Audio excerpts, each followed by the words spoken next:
الله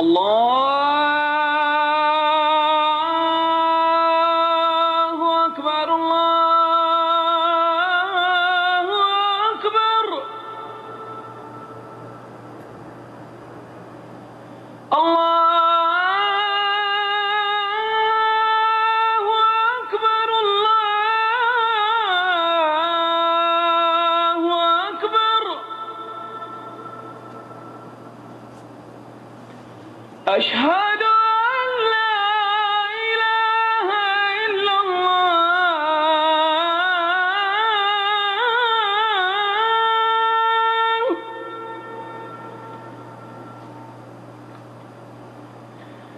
أشهد أن لا إله إلا الله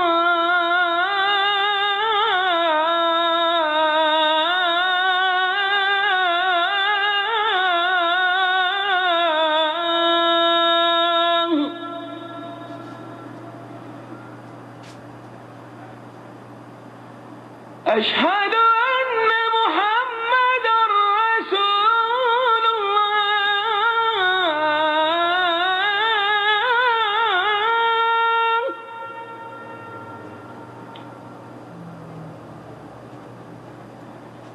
أشهد أن محمدًا رسول الله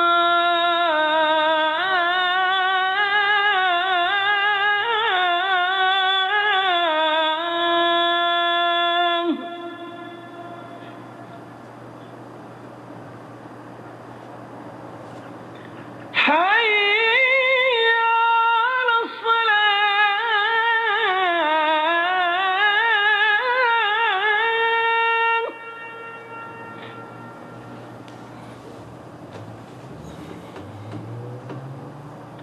حي على الصلاة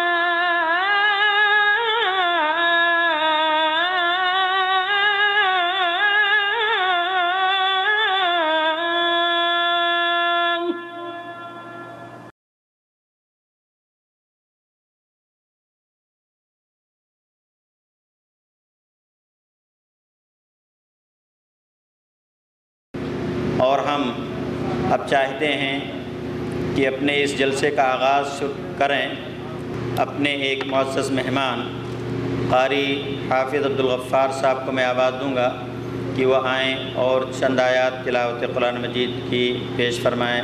فلیتفضل مشکورا. أعوذ بالله من الشيطان الرجيم.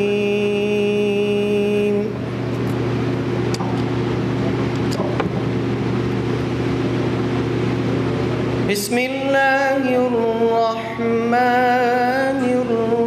الرحيم.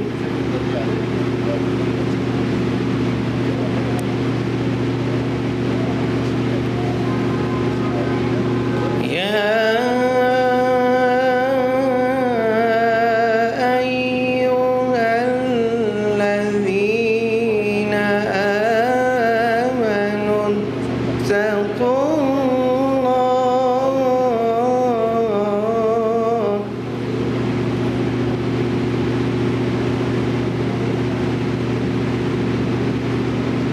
اتقوا الله ولتنظر نفس ما قدمت لغد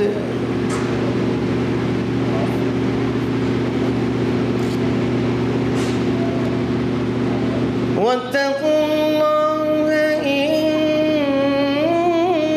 الله خبير بما تعملون.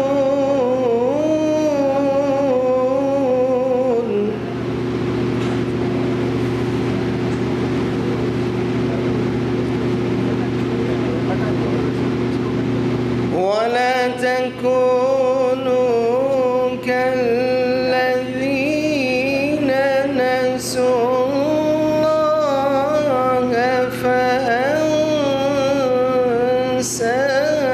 فأنساهم أنفسهم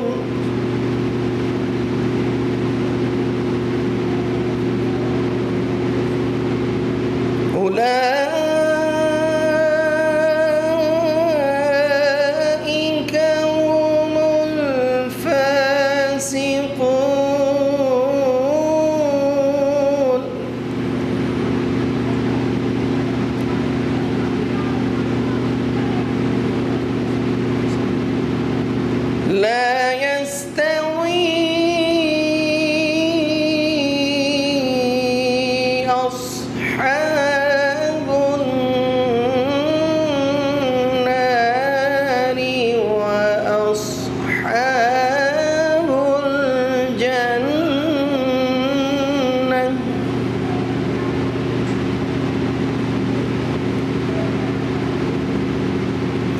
أصحاب الجنة هم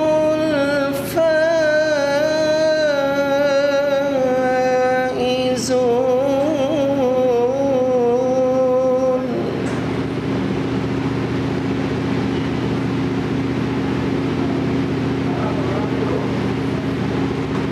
لو أنزلنا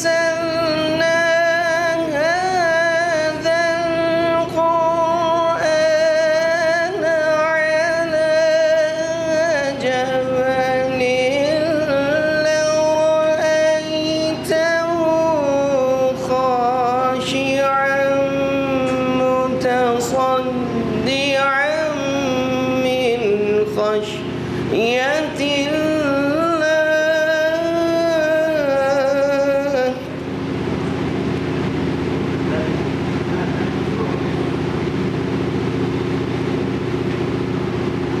وتلك الأمثال نضربها للناس لعلهم يتفكرون.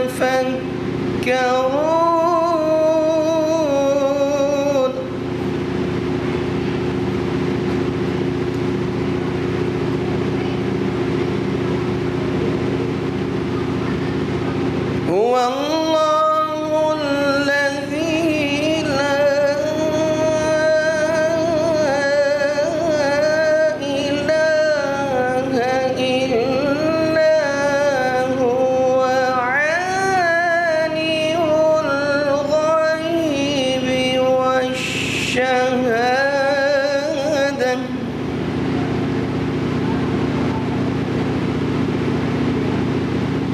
هو الرحمن الرحيم.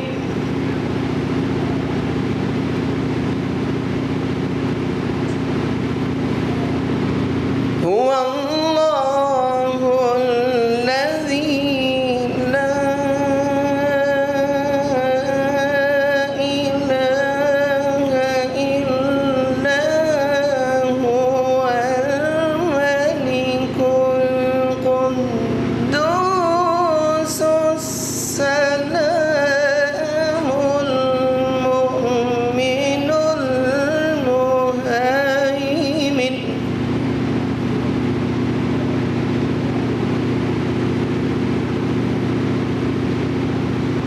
المؤمن المهيمن العزيز الجبار المتكبر سبحان الله عما يشركون.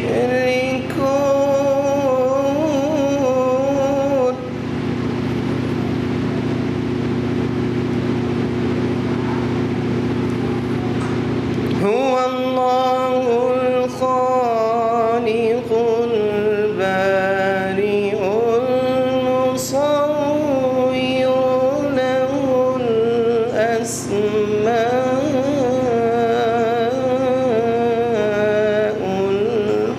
الحسنى. يسبح له ما في السماوات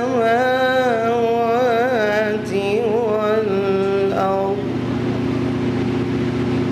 وهو العزيز الحكيم. صدق الله العظيم.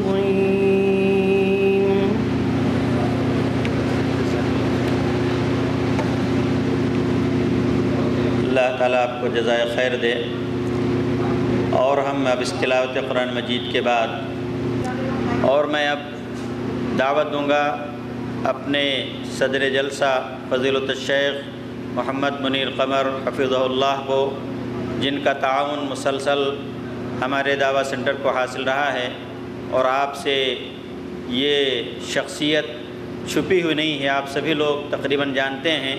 اس لیے میں بغیر کسی تمہیدی کلمات کے میں اپنے شیخ محترم کو دعوت دوں گا کہ وہ آپ کے سامنے اپنی بہترین گفتگو، نصیحت اور وعظ اور دوسری تمام ضروری باتیں جو اصلاح معاشرہ کے متعلق ہیں وہ آپ کے سامنے رکھیں گے۔ میں آپ سے گزارش کروں گا کہ ڈائس پر آپ تشریف لائیں۔ شکراً، جزاک اللہ خیر۔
إن الحمد لله نحمده ونستعينه ونستغفره ونعوذ بالله من شرور أنفسنا ومن سيئات أعمالنا من يهده الله فلا مضل له ومن يضلل فلا هادي له وأشهد أن لا إله إلا الله وحده لا شريك له وأشهد أن محمدا عبده ورسوله أما بعد فإن خير الحديث كتاب الله وخير الهدي هدي محمد صلى الله عليه وسلم وشر الأمور محدثاتها وكل محدثة بدعة وكل بدعة ضلالة وكل ضلالة في النار رب اشرح لي صدري ويسر لي أمري واحلل عقدة من لساني يفقهوا قولي رب أعوذ بك من همزات الشياطين وأعوذ بك رب أن يحضرون اعوذ باللہ السمیع العلیم من الشیطان الرجیم قوا انفسکم واہلیکم نارا۔ اللہ رب العزت کا بہت ہی بڑا احسان ہے کہ آج رمضان المبارک کے عشرہ اخیر کی پاک راتوں میں سے پہلی رات ہے۔ اللہ کرے کہ یہ وہی رات ہو جس رات کے بارے میں اللہ رب العزت نے قرآن کریم میں فرمایا ہے اِنَّا أَنزَلْنَاهُ فِي لَيْلَةِ الْقَدْرِ وَمَا أَدْرَاكَ مَا لَيْلَةُ الْقَدْرِ لَيْلَةُ الْقَدْرِ خَيْرٌ مِّنْ أَلْفِ شَهْرٍ۔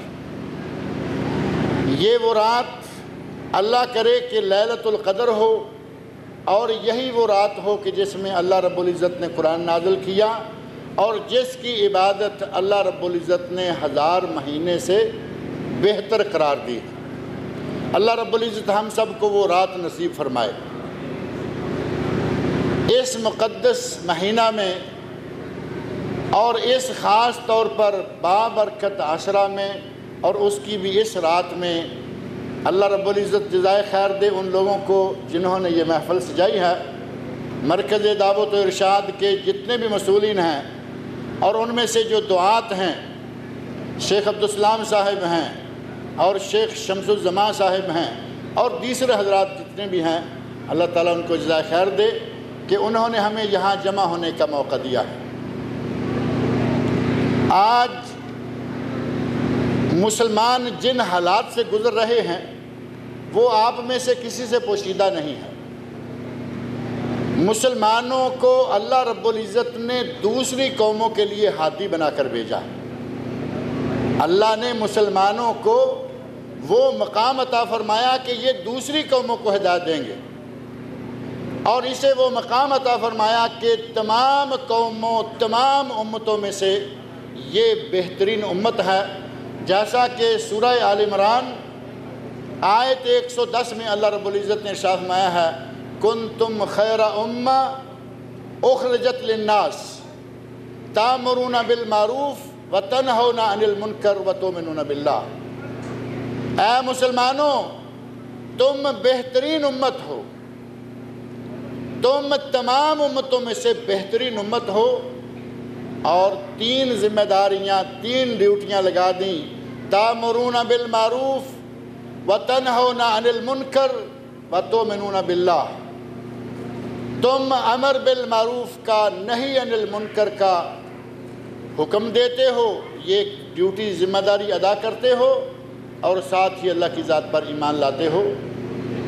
اللہ رب العزت نے مسلمانوں کو خیر امت قرار دیا اور دوسری امتوں کے لیے ہادی بنایا، لیکن آج امت اسلامیہ کی اپنی حالت اتنی پتلی ہو چکی ہے جو یقیناً آپ میں سے کسی سے پوشیدہ نہیں ہے۔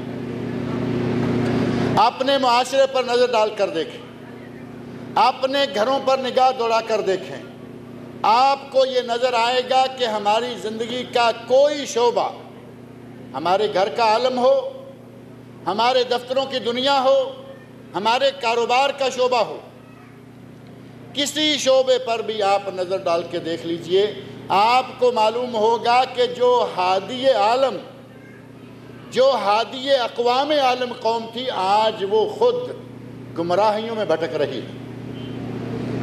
مسلمانوں کے گھروں میں، مسلمانوں کی زندگی کے تمام شعبوں میں افرنگ، مغرب کی تقلید اور ان لوگوں کی دیکھا دیکھی اس انداز سے گزر چکی ہے کہ ہم اپنے دین کو ہی بھولتے جا رہے ہیں۔ دین اسلام کی تعلیمات کیا ہیں؟ دین اسلام اپنے ماننے والوں سے کیا مطالبے کرتا ہے، اب ہمیں وہ معلوم نہیں رہے، بلکہ ہم خود بھی، ہماری اولادیں بھی، ہم جس حد تک بھی آپ جائیں گے آپ دیکھیں گے کہ ہر شعبے میں مغرب کی تعلیم کار فرما ہے، مغرب کی تہذیب کار فرما ہے، اور مغرب کے ہی پروردہ لوگ ہیں جو آج ہمارے معاشرے میں چلتے پھرتے نظر آتے ہیں۔ آپ کسی ایک شعبہ کو لے لیں، آپ کسی وقت سروے کرنے کے لیے مسلمانوں میں تھوڑا سا گھوم کر دیکھیں اور دیکھیں کہ ہمارا لباس کس طرح کا ہے۔ آپ کو مسلمانوں میں سے شاید 90% لوگ وہ ملیں گے، کم از کم 90%، جن کا لباس بھی اسلامی نہیں ہوگا۔ پھر آپ ان کی شکل، ان کی جسامت پر نگاہ ڈال کر دیکھ لیں، آپ کو اس سے بھی زیادہ لوگ وہ ملیں گے جو کہ غیر اسلامی شکل لیے پھر رہے ہیں۔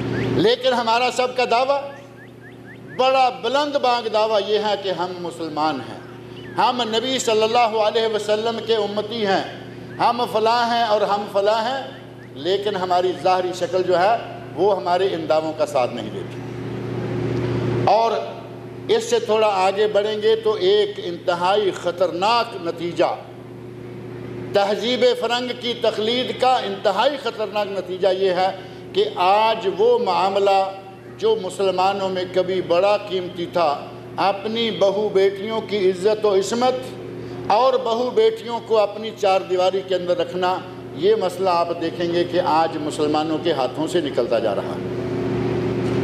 ایک وقت وہ تھا کہ مسلمان پردے میں، نبی صلی اللہ علیہ وسلم نے عورتوں کو نماز پڑھنے کے لیے مسجد میں آنے کے لیے پردے کا حکم دیا تھا۔ اگر مسجد میں آنا ہے تو عورتوں کو یہ حکم ہے کہ وہ راستے کے درمیان سے چل کر نہ آئیں۔ نبی اکرم صلی اللہ علیہ وسلم نے ارشاد فرمایا، اے عورتو لیس لکن ان تحققن، تمہارے لیے یہ حق نہیں ہے کہ تم راستوں کے درمیان سے چلو، بلکہ تمہارے لیے ضروری ہے علیکن بحافت الطریق، راستے کے جو پہلو ہیں، دایاں پہلو یا بایاں پہلو، تو ان راستوں سے گزر کے جاؤ۔ نبی صلی اللہ علیہ وسلم نے مسجد میں آنے کے لیے، بازار میں جانے کے لیے کسی بھی شکل میں مردوں اور عورتوں کے اختلاط کو اس حد تک روکا۔ آج آپ کو ہماری زندگی کے تمام شعبے، وہ تعلیم کا شعبہ ہو، وہ صحت کا شعبہ ہو، وہ تجارت کا شعبہ ہو، آپ کو تمام شعبوں میں اختلاط اس انداز سے ملے گا، مرد عورت اس انداز سے مل کر چل پھر رہے ہیں کہ گویا پردے نام کی کوئی چیز اسلام میں تھی ہی نہیں۔ اسی پر بس نہیں ہے، آپ زندگی کے ہر شعبے میں یہ عالم دیکھیں گے، اور ایک شعبہ آج تک بڑی دیر سے الحمدللہ بچا ہوا آ رہا تھا۔ مسلمان عورت نے پردے کو کم کر دیا، بلکہ بعض عورتوں نے یہاں تک پردے کے خلاف باتیں کی کہ ہمارا دم گھٹتا ہے، اگر ہم پردے میں رہیں تو ہماری طبیعت میں یہ ہوتا ہے اور وہ ہوتا ہے۔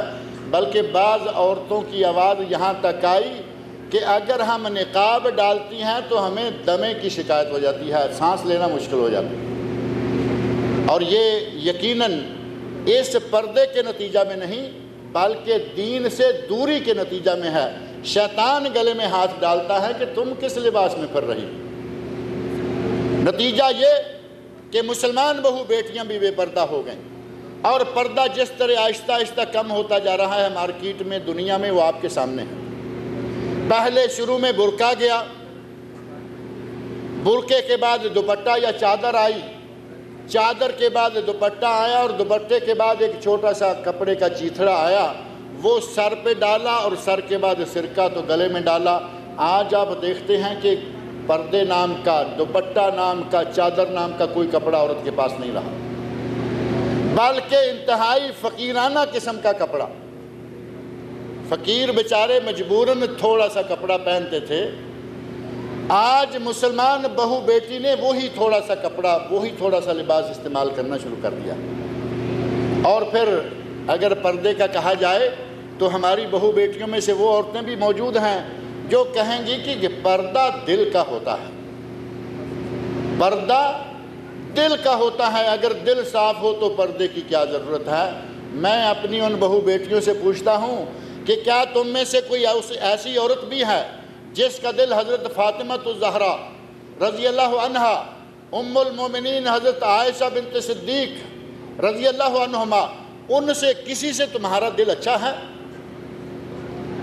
دنیا کی پاک باز ترین عورتیں، لیکن وہ اللہ کے احکام کی بجا آوری اس انداز سے کر رہی ہیں کہ وہ کبھی دن میں، رات میں، حتیٰ کہ حضرت فاطمہ الزہرا رضی اللہ عنہا کے بارے میں آپ نے سنا، آپ کے علم میں ہے کہ انہوں نے اپنے جنازے کے بارے میں وصیت کر دی تھی کہ میرا غسل بھی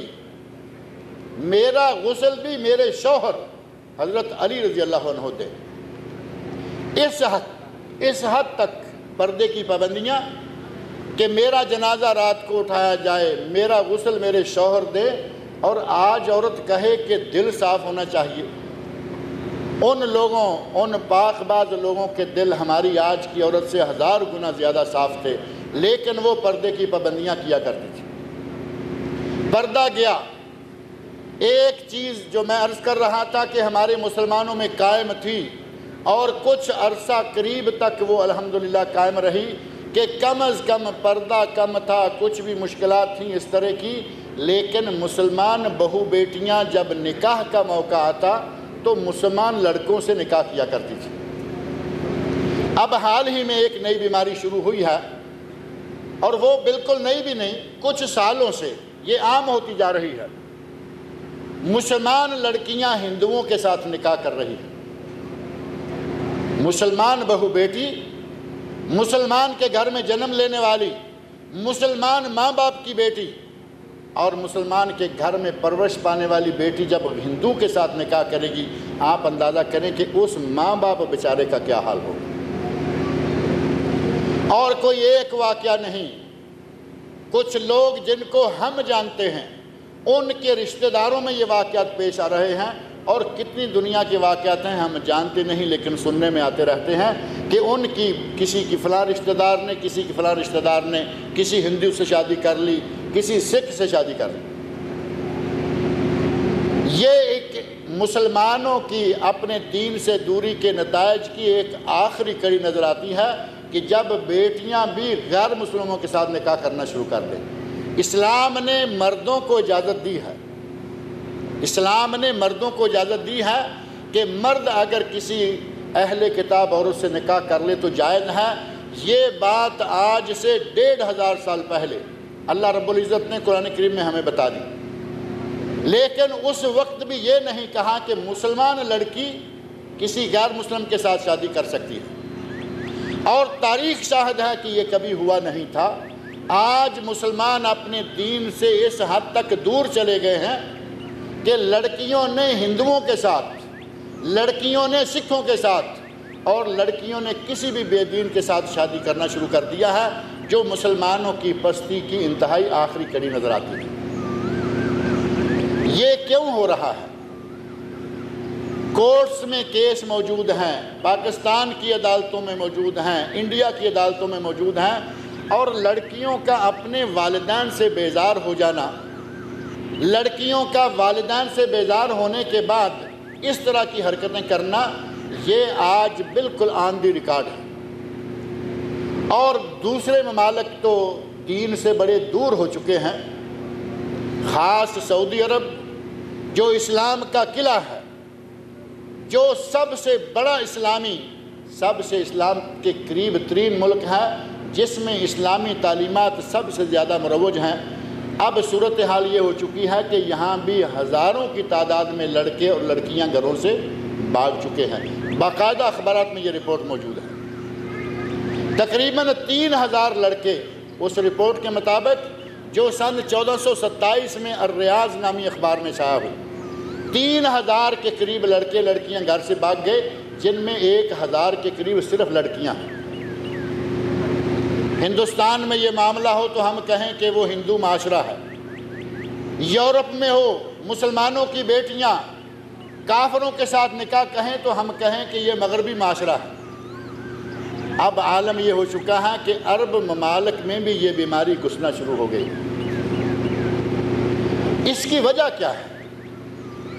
لڑکی نے کورٹ میں جا کر شادی کی، ماں باپ نے وہاں جا کر اپنی لڑکی کو واپس لینا چاہا تو لڑکی نے شیرنی کی طرح دھاڑتے ہوئے کہا کہ یہ میں نے مجھے کوئی جبرن اٹھا کے نہیں لایا، بلکہ میں نے اپنی مرضی سے شادی کی ہے اور میں اسی کے ساتھ جاؤں گی۔ پاکستان میں کیس ہوئے، انڈیا میں کیس ہوئے، اپنے ماں باپ کو رسوا کر کے لڑکیاں اپنے آشناؤں کے ساتھ نکل گئیں۔ اب یہ جو صورتحال بن چکی ہے، کوئی ایک آدھ واقعہ اس موضوع کا نہیں ہے، بلکہ بکثرت واقعات ہیں۔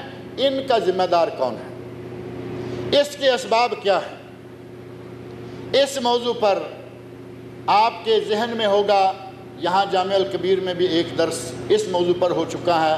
ہمارے دوست مولانا مقصود الحسن صاحب فیضی کا درس الغات میں ہوا، جدہ میں ہوا، اور اس بات کی اب ضرورت ہے کہ ہم سب مل کر کھوج لگائیں کہ یہ نتیجہ کیوں نکلا، ہماری بہو بیٹیاں اس منزل تک کیوں پہنچی۔ اس کے لیے ہمیں اپنے گریبان میں جان کر دیکھنا ہوگا کہ یہ کن وجوہات پر یہ سب ہو رہا ہے، اور ان وجوہات کو اگر ہم دیکھیں تو بالکل آسانی کے ساتھ اپنے گھر سے شروع ہو جائیے، ہر آدمی اپنے گھر کا جائزہ لے، اس کے سامنے ایک ایک کر کے وجوہات نکلتی آئیں گی۔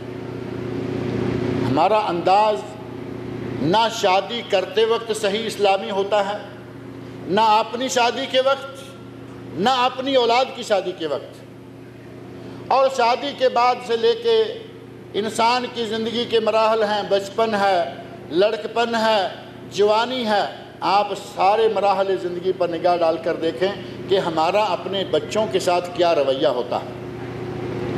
آپ دیکھیں گے ہمارے پاک و ہند میں بچہ پیدا ہو جائے، نبی اکرم صلی اللہ علیہ وسلم نے ارشاد فرمایا ہے کہ اپنے بچوں کے اچھے نام رکھو، انبیاء کرام کے نام پر نام رکھو، اور نبی اکرم صلی اللہ علیہ وسلم کی وہ حدیث بڑی مشہور ہے، احب الاسماء الی اللہ عبداللہ و عبد الرحمن، اللہ کو سب سے پیارے نام ہیں عبداللہ اور عبد الرحمن۔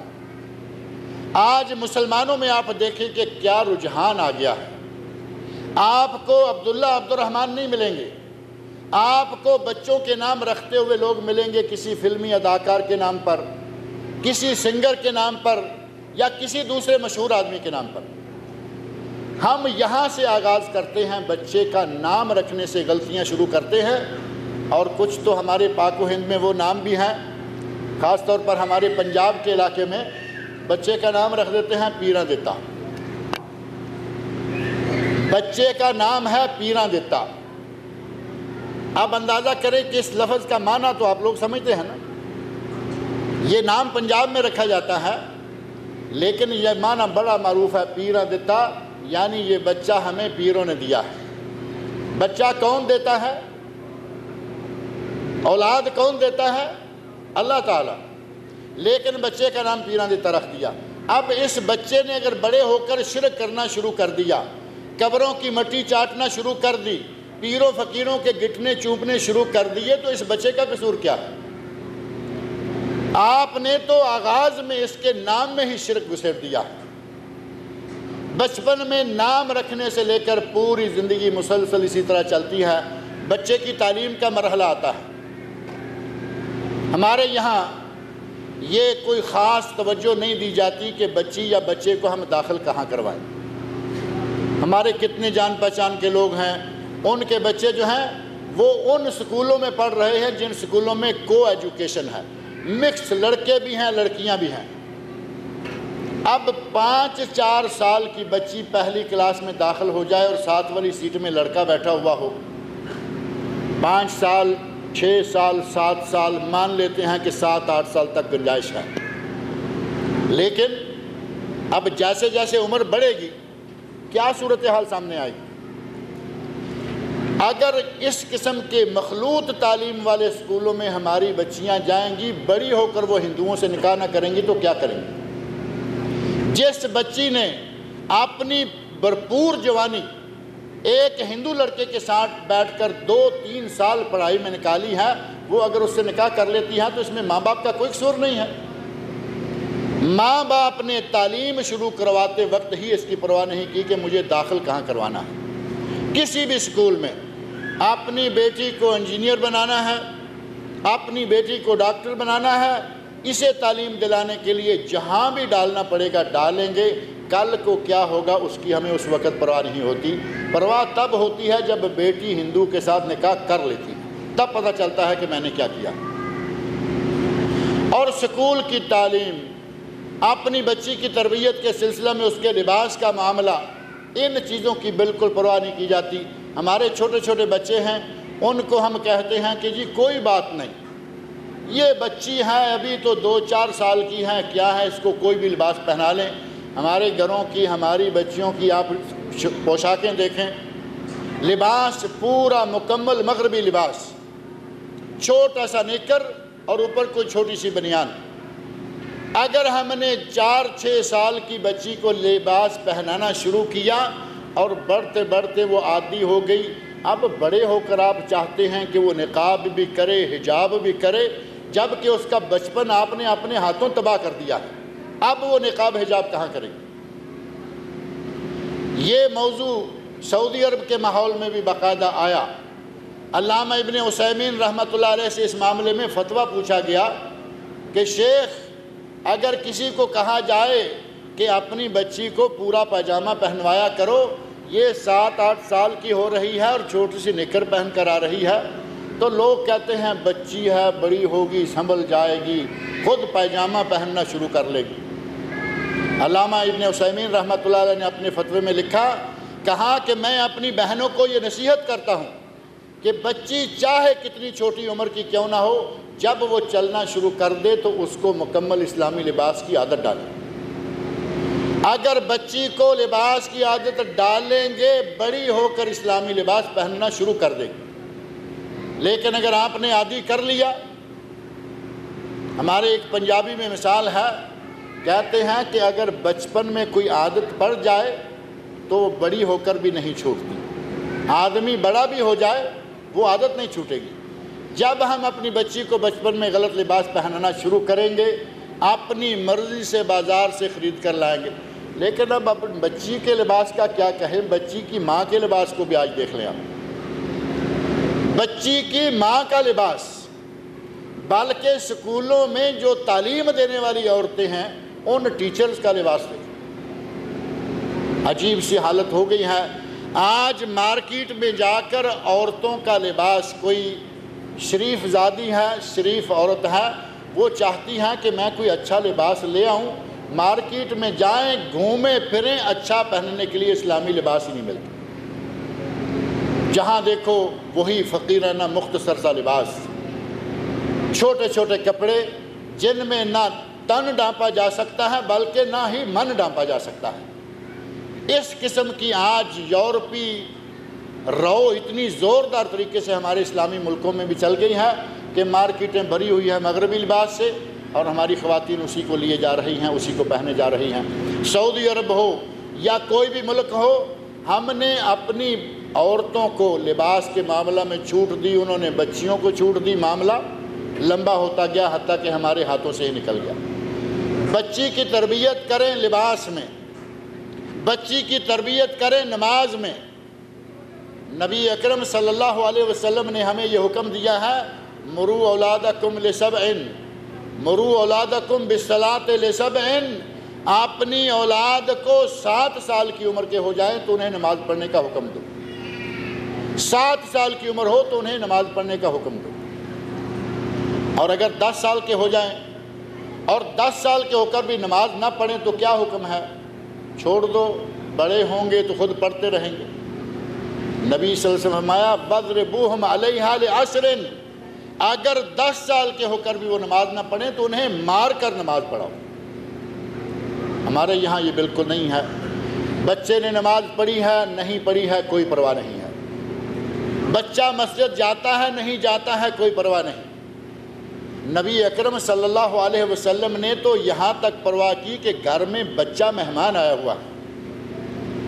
حضرت عبداللہ بن عباس رضی اللہ عنہما ترجمان القرآن، نبی صلی اللہ علیہ وسلم کی ایک زوجہ محترمہ حضرت میمونہ رضی اللہ عنہا کے بھانجے ہیں۔ حضرت عبداللہ بن عباس اپنی احادیث میں بیان کرتے ہیں بِتُّ عِنْدَ خالتی، ایک رات میں اپنی خالہ کے گھر میں سویا۔ اسی واقعہ کے ضمن میں ہے کہ حضرت عبداللہ بن عباس رضی اللہ عنہ نبی صلی اللہ علیہ وسلم کے گھر میں مہمان ہے اور بچے کو سوئے ہوئے دیکھا تو آپ نے پوچھا کہ کیا اس لڑکے نے نماز پڑھ لی ہے؟ مہمان آیا ہوا ہے اور پوچھا کہ کیا بچے نے نماز پڑھ لی ہے؟ اور ہمارے یہاں اگر گھر میں کوئی بچہ نماز پڑھتا بھی ہے، بچہ خالہ کے یہاں گیا، بچہ پھوپھی کے یہاں گیا، بچہ چچا کے یہاں گیا تو بچہ گیا، وہاں نہ خالہ پوچھے گی نہ پھوپھی پوچھے گی۔ اگر کسی گھر کے کسی فرد کو تھوڑی سی توجہ ہوگی تو کہیں گے مہمان آیا ہوا کیا اس کے پیچھے لگے۔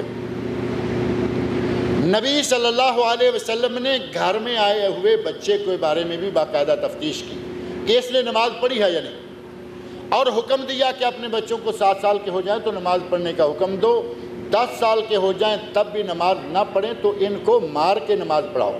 وَفَرِّقُوا بَيْنَهُمُ الْمَضَاجِعَ، اور 10 سال کے بیٹی بیٹا بہن بھائی دونوں کے بسترے الگ کر دو، یہ اکٹھے نہ سوئیں۔ ہمارے یہاں ان تعلیمات کی کوئی پرواہ نہیں، نتیجہ پھر وہی آتا ہے جو میں نے پہلے شروع میں ذکر کیا۔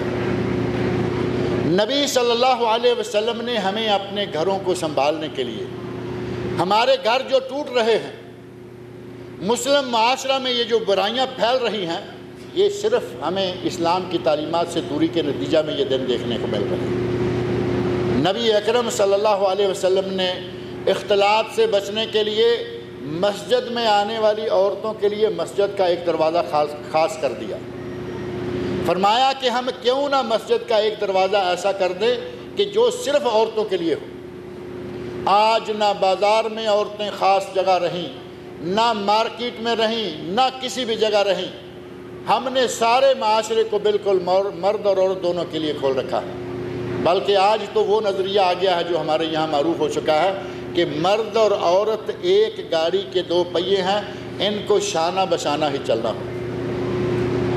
تجارت میں عورت، صنعت میں عورت، حرفت میں عورت، بازار میں عورت، کمپنی میں عورت، ہر جگہ عورت۔ اختلاط انتہائی حد سے گزر چکا ہے، اور اس اختلاط کے نتیجہ میں جب کہ یہ اختلاط بے حجاب بھی ہو، بے پردگی کی عالم میں بھی ہو، اور عورت پورے بناؤ سنگار کر کے آئی ہوئی ہو، شیطان اس کے پیچھے نہیں لگے گا اور لونڈوں کو پیچھے نہیں لگائے گا تو اور کیا ہو۔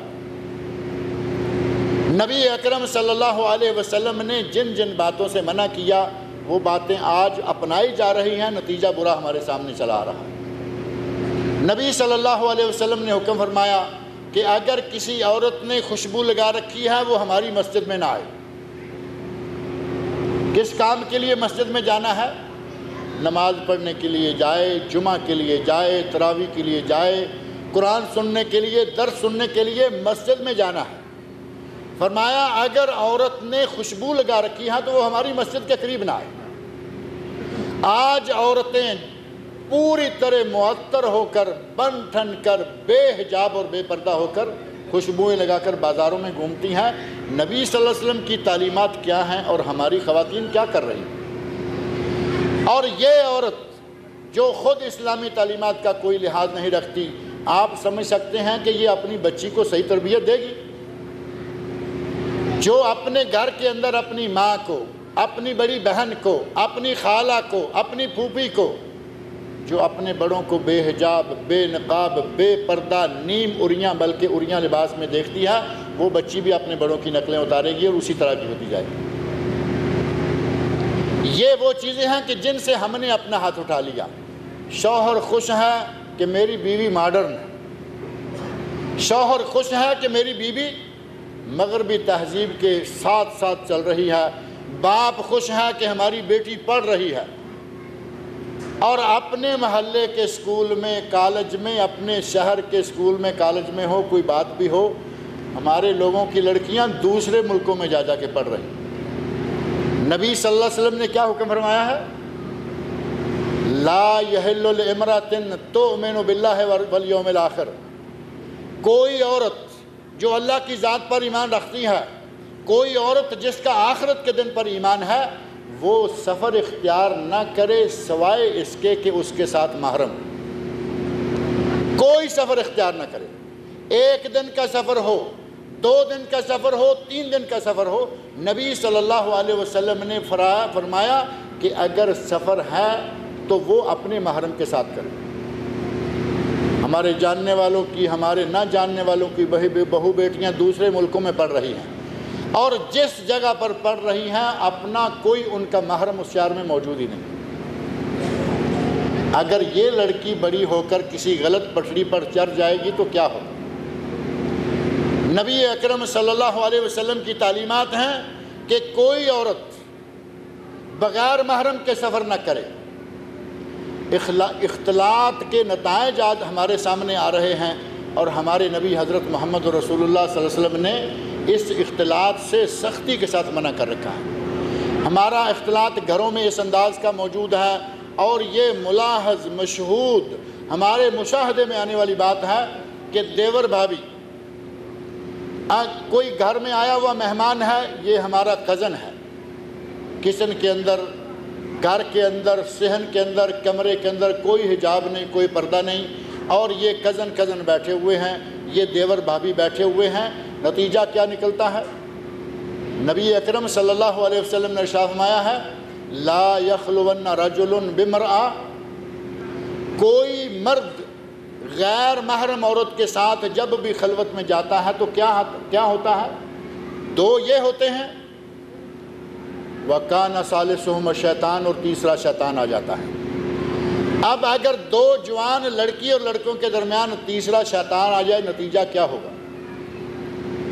فحاشی نکلے گی، زناکاری بڑھے گی، اسی کے نتیجہ میں تعلقات خراب ہوں گے، اور اسی کے نتیجہ میں معاشرے میں بربادیاں آئیں گی۔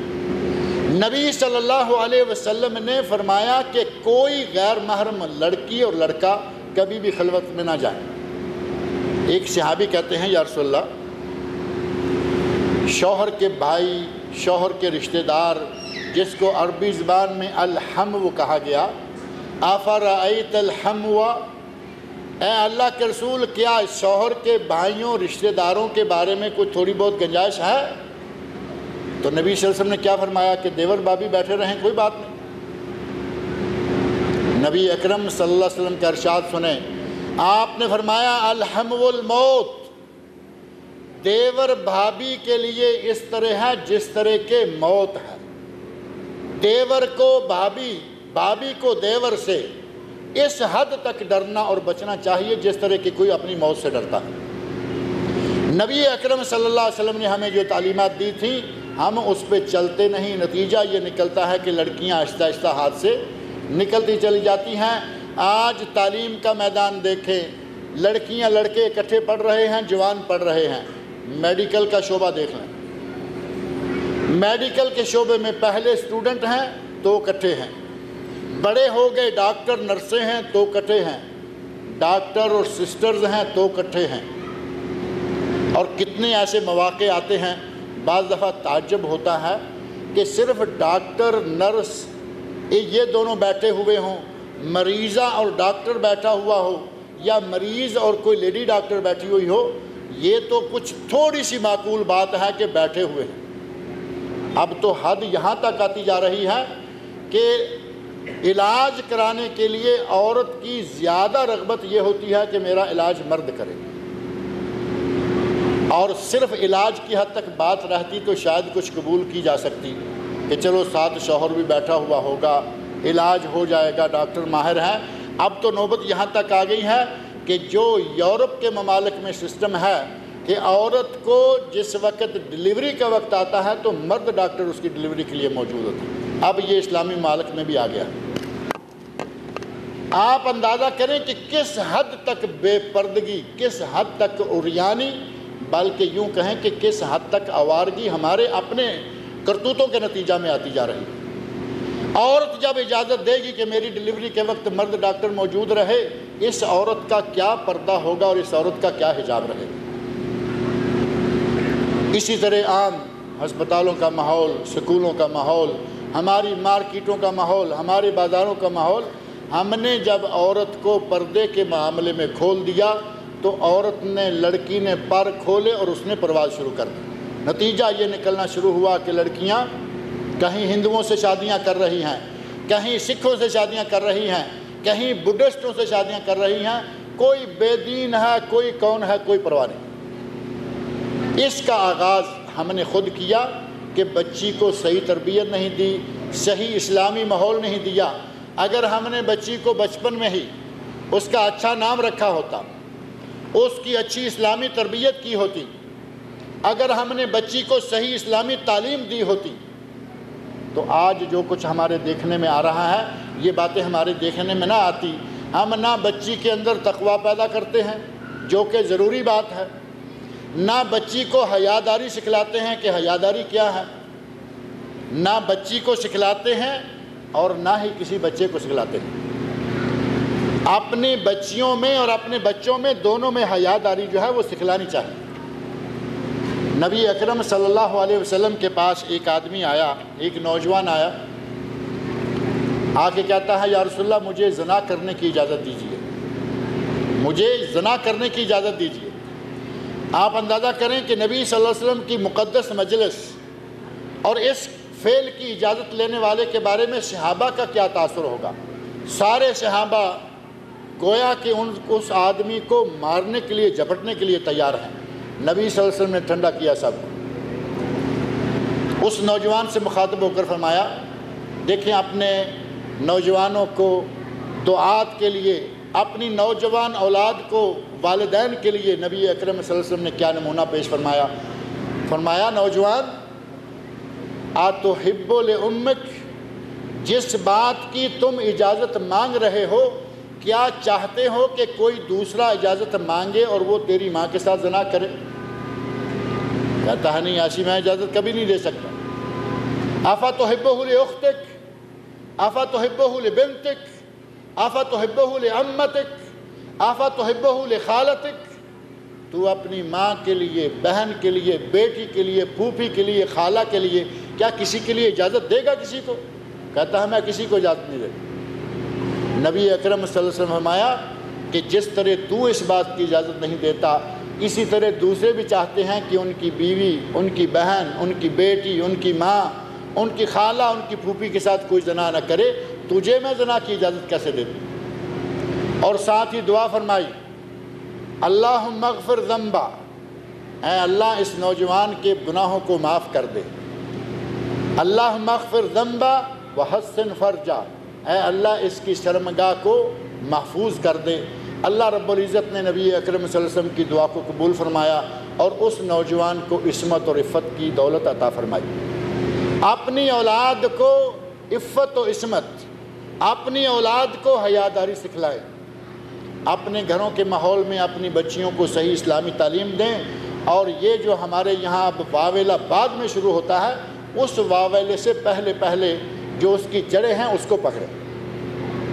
کل کو جو رونا ہو کہ ہماری بیٹی ہماری نہیں مانتی، کچھ لوگ ہیں وہ چلا رہے ہوتے ہیں کہ ہمارا بیٹا ہمارا حکم نہیں مانتا۔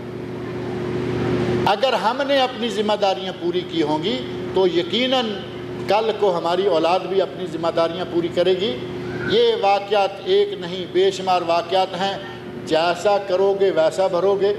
اگر آپ اپنی ذمہ داریاں پوری کرو گے تو انشاءاللہ آپ کی اولاد بھی ذمہ داریاں پوری کرے گی۔ آپ نے بچوں کی تربیت صحیح کی، انشاءاللہ بچے آپ کو بڑے ہو کر رسوا نہیں کریں گے۔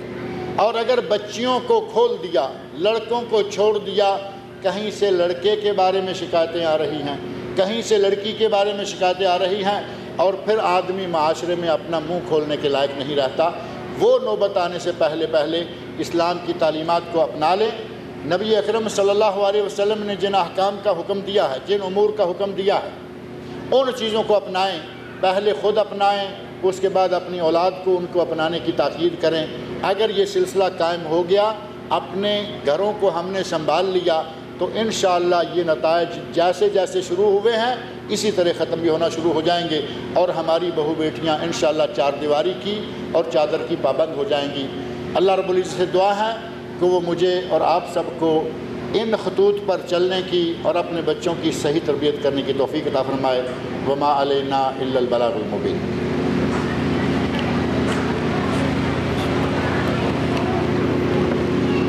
اللہ تعالیٰ جزائے خیر دے ہمارے شیخ محترم کو، جنہوں نے ہمارے سامنے بہت ہی ساری بیش قیمت باتیں پیش کی ہیں، خاص طور سے لڑکیوں کی تربیت اور اسلامی معاشرے کے تشکیل کے سلسلے میں۔ اللہ تعالیٰ ہم تمام کو اس پر عمل کرنے کی توفیق نصیب فرمائے۔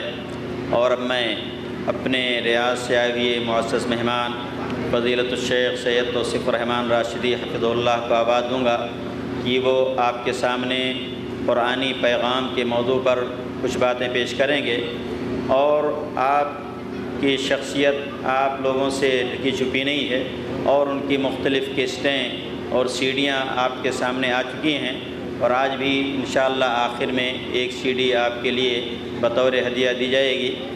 میں گزارش کروں گا شیخ سے کہ وہ آئیں اور اپنی بات کا آغاز کریں۔ وصلی اللہ فضل شکر۔ بیٹری چاہیے۔